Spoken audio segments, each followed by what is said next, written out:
So now that we've kind of talked about the function of those, let's go ahead and label this diagram. Okay, so the first thing we have here, this is the placenta. So let's just go ahead and mark that. This is the placenta. So this is where we connect to mom, and we're gonna get oxygen and nutrients. Okay, now from the placenta,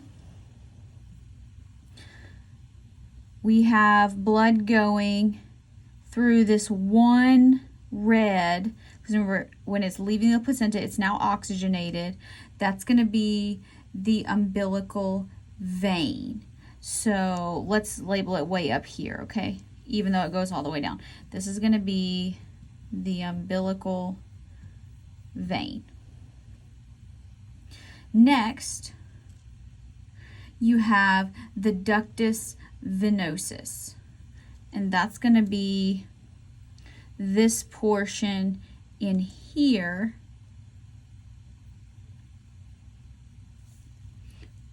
Right over here.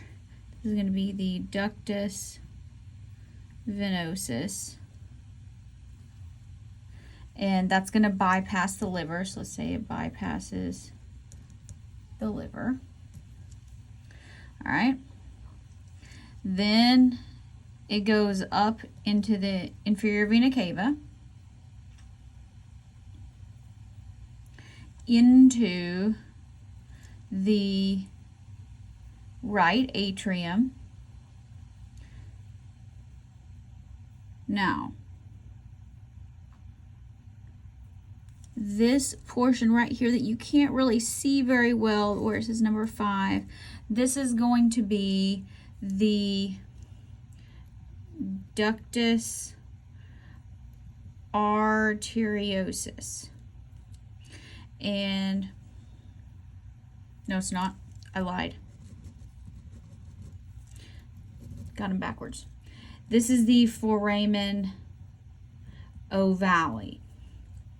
And this goes from the right atrium to the left atrium. I got mine backwards. All right. And at birth, it closes because we don't need it anymore. This would be the hole in the heart. And the scar remaining from it is called the fossa ovalis after birth. All right. Now, next, this little piece right in here, this is the Ductus Arteriosus. And this is what goes from the pulmonary trunk, getting any of that blood that was in the right ventricle directly to the aorta, because it doesn't need to go to the lungs to get any oxygen. So this one right here, Ductus Arteriosus. Now, after birth, this is going to close, and it becomes the Ligamentum Arteriosum. And that's what you'll see on the adult heart model. All right. After that, we go on down. Here we have arteries carrying blood away. So this is just the aorta. And it's going to go on down into the body. And so now we need to note these two here. So this would be the internal iliac arteries. See how there's a branch off of each one of those, and they start to wrap around the placenta. Those two, those are going to be the umbilical arteries. So there's two of them. And then the arteries and the vein together, we're going to call, that is what makes up the entire umbilical cord. So did we get everything labeled? We did indeed. So if you flip over one more page, we documented this on the diagram, but the umbilical vein turns into the round ligament of the liver.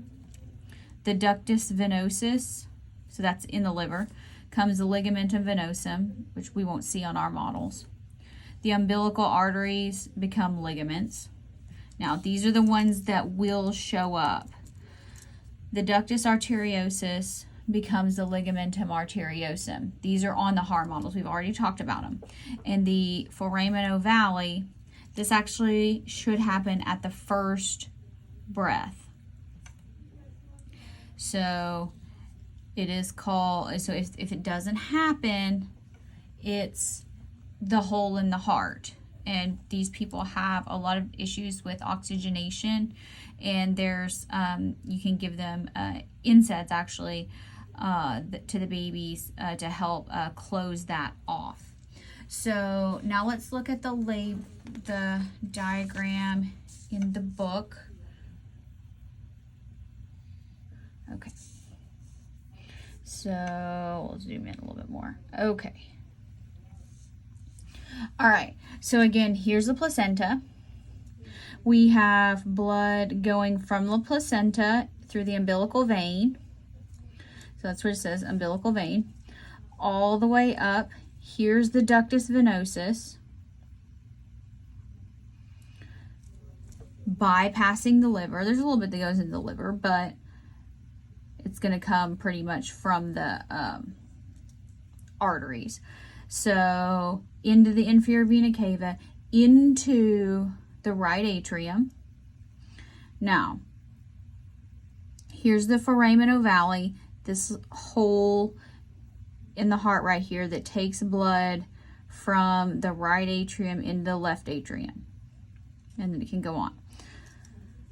Any that does happen to go, because the baby's heart is beating, that gets from the atrium into the right ventricle, going to go up through the pulmonary trunk, but there's a little shunt straight to the aorta. That's the ductus arteriosus.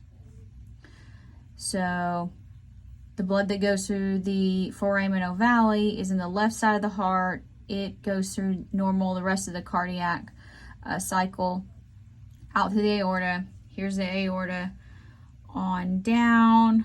We're getting arteries. Now here, since the placenta is where it's getting oxygen, the arteries aren't quite as red as they would be, normally, because it's not going directly from the heart to the lungs or directly from the heart to the placenta. It's going through some systemic circulation, but it's supposed to. So you come on down here.